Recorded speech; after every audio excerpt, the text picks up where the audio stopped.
Hello everyone and welcome to an exciting, spooky, special new episode of the StudioMEcast. As you know, we have teamed up with the horror sci-fi 48-hour film project here in Pittsburgh because we are helping to promote their screening on the 29th for the Best of and Awards ceremony. And leading up to that, we are interviewing members from the teams that are going to be featured at that screening at the Oaks Theater in Oakmont. Get your tickets in the description below. I am your host, and today I am joined by the team leader and writer, director, and many other things of Conrad Studios. He's joining us from Cleveland is Conrad Faraj.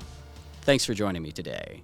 Thank you for having me, Peter. This is awesome. So happy you're doing this and, helping us all 48-hour filmmakers promote our films. This is really great. I'm so happy to be here. Well, it's my pleasure. It's about the filmmakers. It's about the films. And I got to see your film, The Seer. All right. And I want to just go through your 48 experience here with this one, which is just the requirements, as we all know. Adhesive bandage, line of dialogue, I learned this secret long ago. The character was Sean or Shonda Taker, the skater. Got it. And, of course, for the horror sci-fi, we got special genres for this one, and that's what sets the other teams apart from each other. So what were the two genres you pulled, and what did you end up going with? So we pulled a time travel movie and gothic horror. And it's funny because, like, in my mind, I was kind of, I read all the genres and I'm like, which ones don't I really want, is what I said to myself. I'm like, there's some that I think would be fun, and there's some that I really don't even want to attempt because I feel like I just couldn't do it. Gothic horror was one of the ones that I felt I couldn't do, mostly because I just didn't have a location. I didn't know where I would be shooting a gothic horror. I mean, when I think gothic horror, I think classic, almost German expressionist horror movie. It's just very, vintage. And I'm like, I don't have anything like that around me. Like, I don't know, how I could do that. And then I'm like, okay, time travel is more flexible. And it's funny because I really also didn't want to do sci-fi. I really wanted to do horror. I'm like, no matter what, I'm going to do horror. But I'm like, okay, you know what? I feel like sci-fi might be the way to go. This, whatever story we come up with is a lot more flexible with our locations that we have available to us. So we ended up going with time travel. Fantastic. So yeah, we have the time travel element in your short. And once you got that and you decided to go on time travel, tell me about the writing process. How long did that take? Who was in the room? I understand you're the head writer on this. Did you have any collaborators on the story? Just tell me about how that Friday evening went. Yeah, so what we always do every time, or at least recently when we do like 48s, we gather at my producer's house and we have a dinner and maybe some drinks. And it's like a lot of the team members. It honestly feels like a little soiree or like a little party, which is weird. But that's how we do it. That's our process. And then we wait by the video, the stream, to see what we got, because we're not in Pittsburgh. So we sent our buddy Kyle over there. And then when we realize what we got, then, it's like everyone starts brainstorming. Everyone starts throwing ideas and thinking of possible scenarios of what we can do. And I'm like in my own corner, like maybe listening to music, just trying to get in the zone to try to picture something that could work. And, and then for this one particularly, it was my own brainchild. I feel like I heard a lot of different ideas from people, telling me different things. And sometimes those ideas that people give me, like, they trigger ideas for me. Like they might say a word that I might be like, oh my God, that, that word triggers some kind of story. So then the first like scene that I came up with was the opening scene. Like in my head, I saw this opening scene of a girl with these crazy abilities of kind of time travel. But then I go, okay, where can the story go from there? And as soon as I figured out the ending, it kind of clicked for me. The ending clicked for me. The beginning and the ending clicked for me at first. I didn't really have the middle. I also didn't really have the elements as much in there. I'm like, okay, how do I like this idea of a girl with abilities. I didn't want to do a time travel story where it's physical time travel. I didn't want to have the character physically go back in time or forward in time, because I feel like that's been done so many times by much better films. So I'm like, okay, I need something that's going to be interesting and different. And yeah, and then I came up with the ending and the beginning, and then slowly came up with the middle, and then I wrote it for a couple hours. It was a really quick writing process. I think it only took me like maybe 3 hours to write, or 2.5 hours to write. I think by 11 p.m. or 11:30, I had the script mostly finished. So that was really interesting. But the problem with my script was that it was really, really long. It was 11 pages. Hmm. So normally you'd want to keep it for a 48. Obviously, like the time limit is like 4 to 7 minutes. And if you do a minute per page, it would be an 11-minute movie. And I shot basically an 11-minute movie. I didn't cut down the script. So there's a director's version that I actually just re-edited that's longer than the one that we submitted for the 48. But yeah, we shot so much because the script was just so long. So Wow. yeah. That's fantastic. So you had a longer script that you even took less time to write than Yeah. normal, it sounds like, which is cool. Yeah. About how many people are on your team and what awards are you up for? Right. So we have, so it's usually between 30 and 40 people on most of our 48s. On this one, I think we had 33 or 34. I think 34, maybe, I want to say. Um, and yeah, it's controlled chaos half the time. And I'm sure you know this because you've directed films with a lot more people. So you know how crazy it can be to handle large crowds, especially when it comes to like, okay, where's everyone parking? You know, how's everyone going to get from one location to another location? And it's time management. But we had a good amount of people. We're up for 6 nominations for this particular project. I think we have Best Film, Editing, Sound Design, Computer Effects, Best Supporting Actress, and Best Use of Genre. Fantastic. So. Yeah, I can see all those nominations in the film, honestly. So that's great, and that's a good sized team as well to be doing something with. So Friday evening, writing didn't take as too long, which is great. And then did you start shooting Friday night, or did you get started in Saturday morning? So we always start the next morning just so where everyone's fresh because I feel like we'd be too burnt out if we start right away. So we did start Saturday morning at around 10 in the morning, which seems a little late. I feel like I called everyone at 9 in the morning. I definitely did. The call time was I think 9, and I think or maybe it was 8. But either way, we started filming at like 10 because the setups always take forever. And I think the first thing that we did was a scene in this skate park, which I thought was the longest scene of the movie. And it took the longest for sure to film. I think it was like 3 pages of the script. And yeah, I mean, that went pretty smooth for the most part. But then there was a car accident that happened right across the street from where we were filming.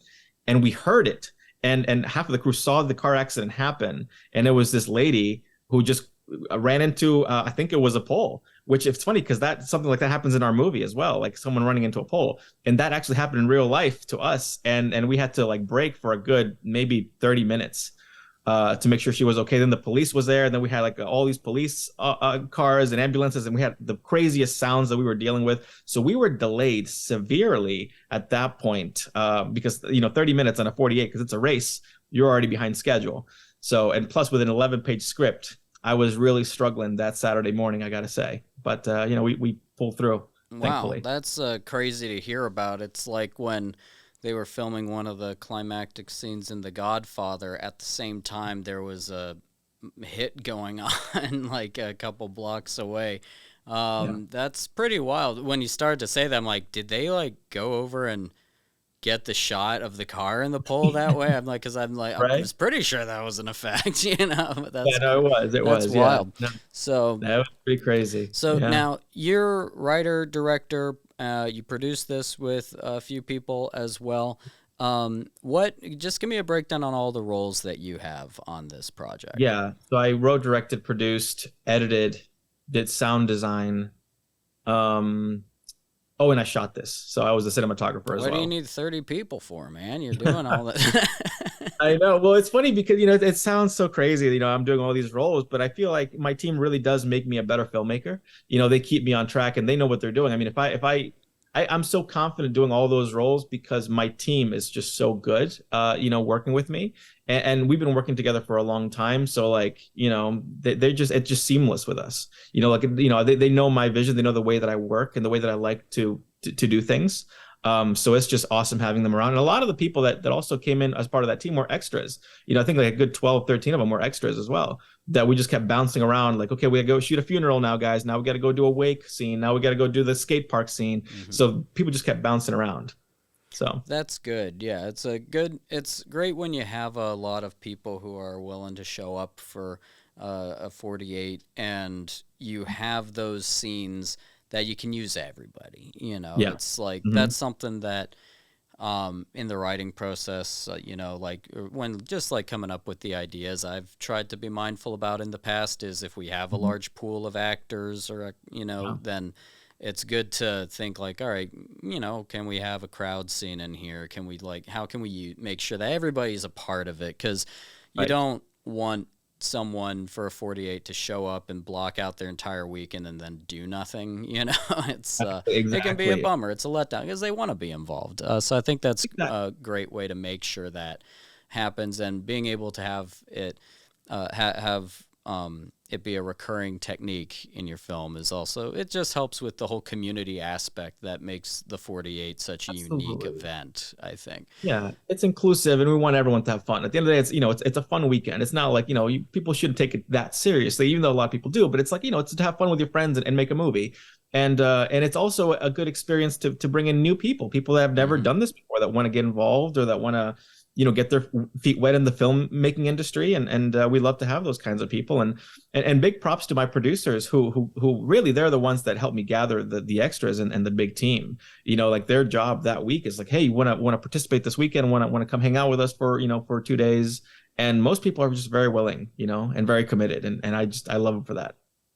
Absolutely. So you started shooting around 10 a.m., you said. Yeah. You had that big delay with that accident. I hope she's doing fine. Yeah, just And there's also, in fact, I've talked with a bunch of the teams, and some of them started actually way later than you did.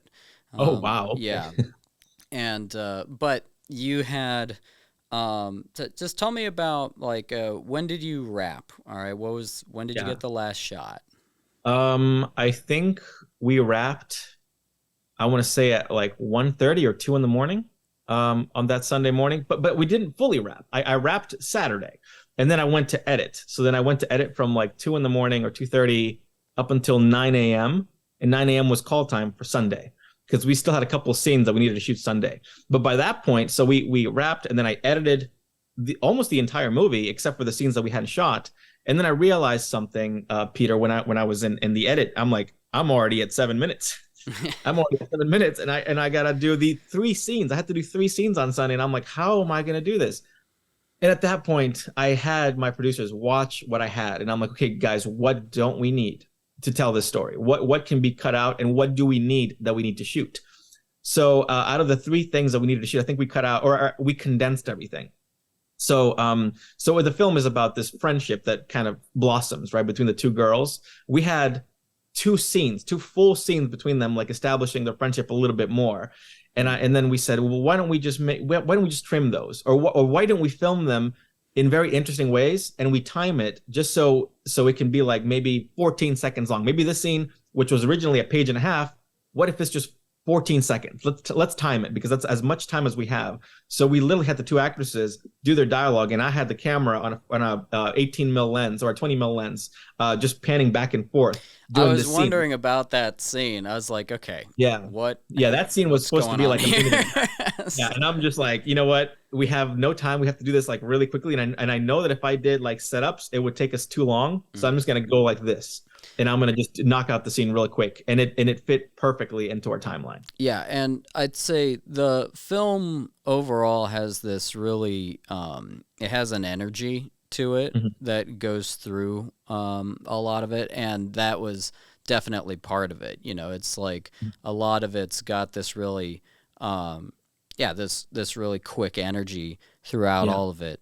So you had to go do that reshoot there on Sunday. Yeah. That had to be exciting. Yeah, no, it was fun. It all worked out, and yeah, I mean, it was.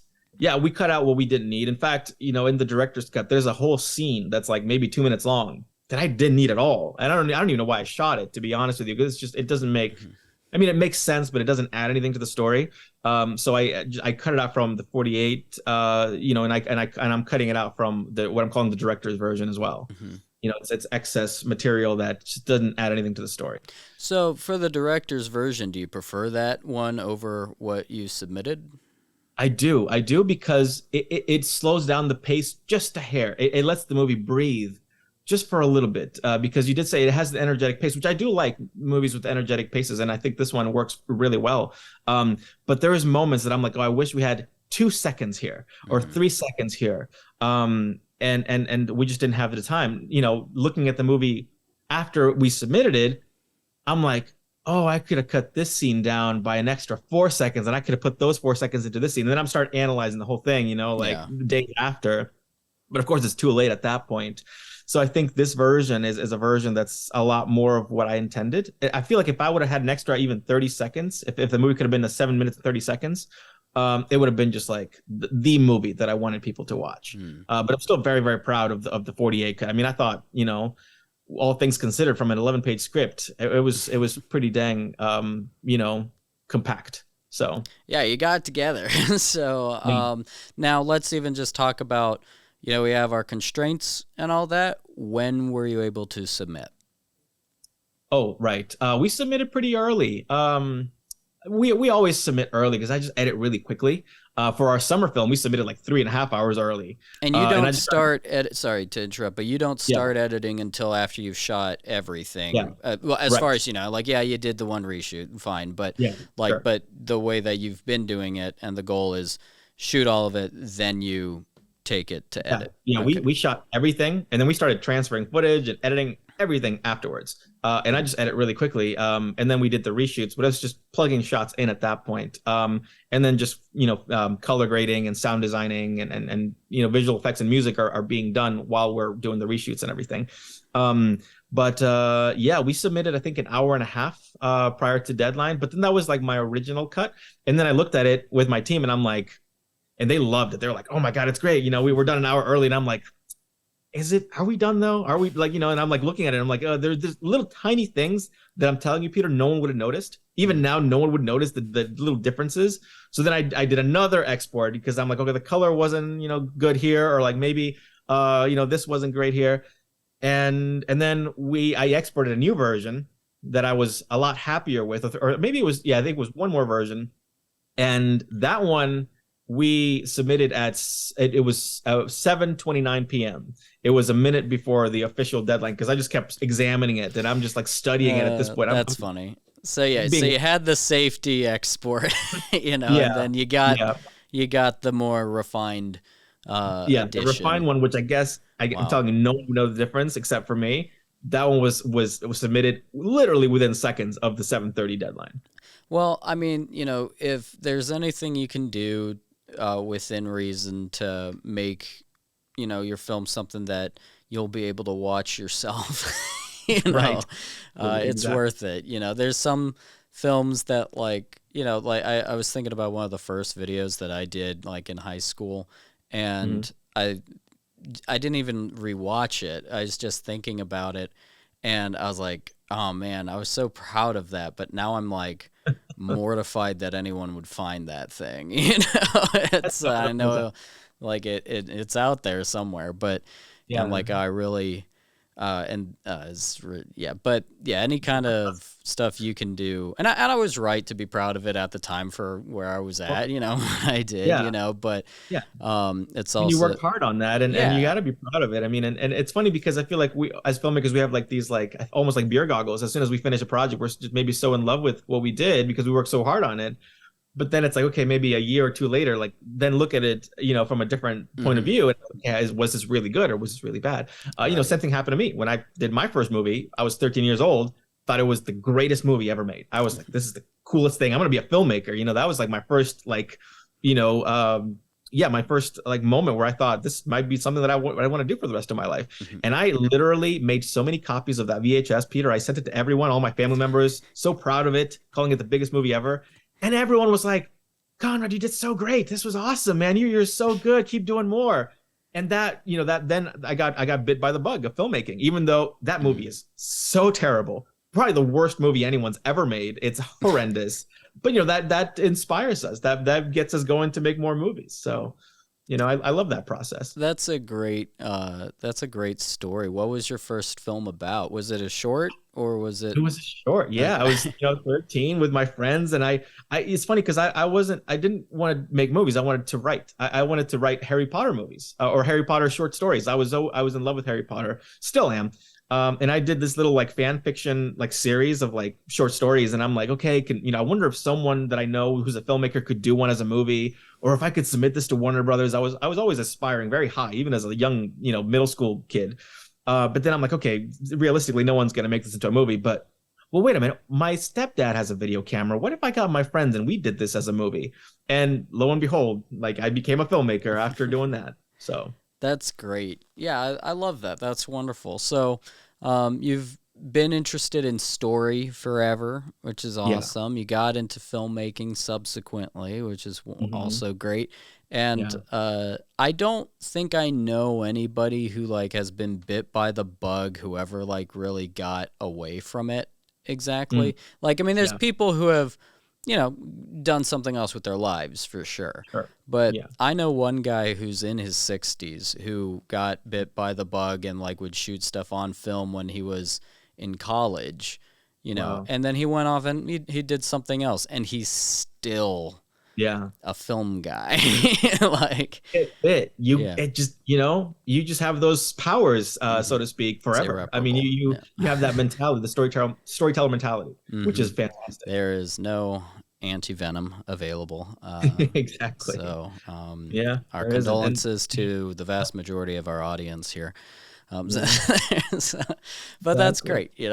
I love the I love that it was something that you did with your friends. It's similar to something that I was doing early on with a script that I was like, oh, me and my friends are gonna make this, and it just kept writing and writing into being like this enormous Yeah. trilogy that never got made. Kind of thank Oh, goodness in one sense, but I got into it for through yeah, that yeah, and a yeah. few other However things. way the bug bites Yeah. you, just gotta let it happen and just keep going with it. Yeah. And well, great. So you got in well on time, and then you got to Yeah, make some revisions, get it in there. yeah, it was Um, great. It never happens. I usually don't do revisions. I mean, for the summer film or the spring film that we did, I didn't do any revisions. I just watched it. I'm like, okay, it's good. We submitted it. But for this one, for whatever reason, I was just so adamant that every frame was just so flawless. Not that I didn't think that the other one that we did was not well made or anything. I thought we it was good enough for what it was, which was like a slappy comedy. But for this one, I'm like, okay, this one's like more of like a drama time travel thing. Like I'm a serious filmmaker with this one. I said for this, at least for mm, this. So I really was just so adamant about it looking really good. do you find serious projects that have a serious tone to them are more or less intimidating than comedy? Oh no, I love both. I love Yeah. both because I think you approach it differently. Like for the spring film, I mean, I that one took longer to write because we knew we wanted to make something kind of slappy and silly. And we were up until like 3:30 in the morning writing that one because we didn't know what we were gonna do. And for this one, it was easier because I feel like drama is a little easier to write. So in a ways, the approach is different. Like a drama horror. I think is a little bit, well, horror could also be really funny and campy and Hmm. fun. So it's just a different approach. But I love both. I love all different kinds of genres, and my way to approach each genre is always going to be different, and it's always going to be like my mentality doesn't really change on how I would do each individual project. So yeah, no, it's just great. It's fun. It's fun doing it. And I like both serious films and funny films, even though I don't do as many funny films. In fact, I haven't done that many since I was like in high school, to be honest. So Do you have a favorite horror movie? Been I asking do. people a similar question every once in a while. So what is it? Yeah. It's The Shining. The Shining is my absolute Oh, favorite horror very movie. good. Excellent Yeah. choice. Yeah. It's funny. I'm actually running on my Instagram, I'm running a little poll of like what people think is like the best like Halloween horror movie. And I put my 16 favorite horror movies like up against each other on like different polls. But like my ultimate is like The Shining, even though I just rewatched a couple of nights ago, Silence of the Lambs again. And Oh I yeah. got really into it. And then I watched it again and I'm like, oh man, maybe I've been sleeping on Silence of the Lambs for a little bit. Because that's such a good one. But no, but Shining is like to me is like the ultimate film for horror. Excellent. Yeah, I love both of those films. Silence of the Lambs, a lot of it was shot in Pittsburgh. There's Oh, the scene, well, the set piece where he's in the big cage in the giant ballroom was actually shot at the Soldiers and Sailors Museum in Oakland. Wow. And Oh, wow. in high school, my one friend lived in the same neighborhood as the house that Buffalo Bill Oh, Buffalo Bill's lived house. in, which I believe they said has been demolished since then. Oh, okay. So Okay. it's like just I mean, maybe they've built another one there. I don't know. It's Sure. been a Yeah. while, No. but that's fantastic. So Yeah. this past summer, you took the gold Yeah, I with did. your summer film. Congrats on that. You've got this film. I think it has a similar energy to your the previous film you did, Yeah. as far as Yeah. like with a lot of the energy that's behind it. Like tonally, it's still different. Yeah. But you have it's still, I could tell it was your film Yeah. watching Yeah. the Yeah. Seer. Because I Yeah. had seen that. Now let's talk about your editing style a bit. First off, what do you edit with? I edit with Vegas Pro 20, All right, which fantastic. is software that hardly people ever know. They don't even know what it is, and it's an ancient software, That but was that's what I learned. one of the first editing softwares that I used, Oh, wow, and I really? liked it a lot. And then I just didn't have access to it after that, I Oh, guess. But I yeah. did use that at an internship I did when I was like, it wasn't. It was probably an earlier version of it, right? Because it was like when I was 20. But the Yeah. actually more like, yeah, like 19 or something. Mhm. But I always loved using Vegas. So when you're editing, because you have a lot of footage that you're going through. First off, you overrode it, like just with the number of pages you had. You did. go to a lot of locations. You've got a lot of footage. You end up having to reshoot to cut some of it down. You Yeah. have a director's cut and all that. So when you're editing, help me to see how you are able to get these cuts together so quickly. Are you using hotkeys? Do you have a certain kind of post-production workflow? What are you doing?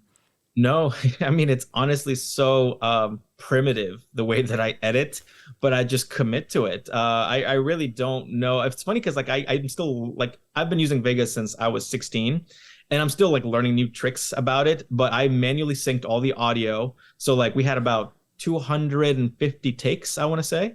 And I was manually syncing for like an hour and a half every single take, manually sync, manually sync, manually sync. And then I just started, but then I also look manually syncing also kind of helped me browse really quickly again at all the shots. And since I was also the DP, I kind of knew what takes worked and what didn't work and what I Right. wanted to just cut out. And it just felt seamless. So then I started, it's just one shot at a time, one shot at a time. I just started like putting them together. Yeah, it was pretty simple, honestly. I mean, I'd hate to say how boring it was, but it was just really boring and simple.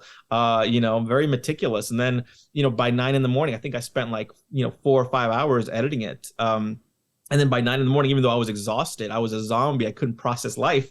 We had to go back and shoot those reshoots. And it's funny because like I've been doing a lot of 48s, in different cities for like a long time. And I never edited them. Headcase for the spring 48, that was the first time I ever edited one because my editor wasn't available. And then I asked him, hey, are you available for this horror one? And he goes, no, I'm actually booked. So then I had to edit again myself, which is fine. But it's always exhausting, but it's always fun. So that brings up another kind of question. Were you able to shoot this story in order, like chronological, with the exception of the reshoot, right? Yeah, but like, were you able to shoot the first page first and the last page last, or no? No, completely out of order. Completely out of order. I mean, we shot the skate park scene first, and then we did the flashback of the accident with the grandpa, and then we did the opening, and then we did a scene that got cut, of course, and then after that we had the funeral, the cemetery. We had the cemetery for 1 hour. So like we literally had only 1 hour to use the cemetery. They allowed us to use the cemetery. And the cemetery scene's like maybe 10 seconds of the movie, maybe 12 seconds. When can you miss the cemetery scene? So we went over to the cemetery, and then we went back to our location to do the wake. And then we did like a flashback with the killer in the backyard of that house. And then I did a bathroom sequence. And then It was a lot. It was all out of order. But in my head, I had the order like really well and how I was gonna cut it together, so it didn't really matter since I was editing and shooting. But yeah, no, it was all kind of random. Yeah, and I guess that also, I mean, I should have thought a little bit more before asking that question, because you have the time travel element, so the film itself is out of order in a way, you know. Yeah, So exactly. yeah, it'd be hard to do that. So all right, well, fantastic. So let me just ask you a few more questions. When ever anyone does a 48, doesn't matter how far they are into the industry or independent, or if this is their first time, there's at least one thing we all have in common, which is we all learn something, or we get some kind of experience out of it that informs us to be better filmmakers in some way. And sometimes it might even take a few days for the dust to settle in our minds before we're able to process what exactly that is. It might take longer or shorter. But was there anything in particular this time around that made this a special experience for you?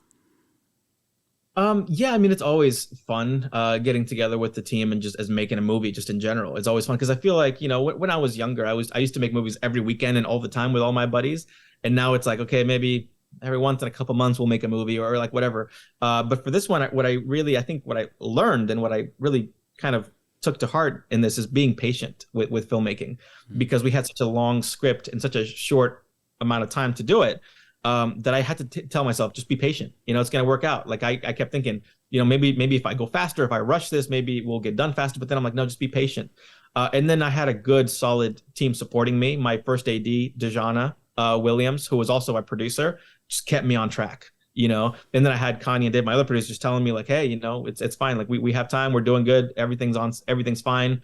So I think, you know, that's what made it special, you know, is learning how to be patient with ourselves and with the process. So it was just great. Yeah, it was a good experience. Awesome. Well, that's a wonderful answer, I think. So let's, we're starting to wrap it up here a little bit. Are you going to be at the screening on the 29th? Yeah, I'm excited for the awards. Yeah, I'll be there. Fantastic. Excellent. Well, then I'd say that's just about it for our time here. So thank you so much for joining me today, Conrad.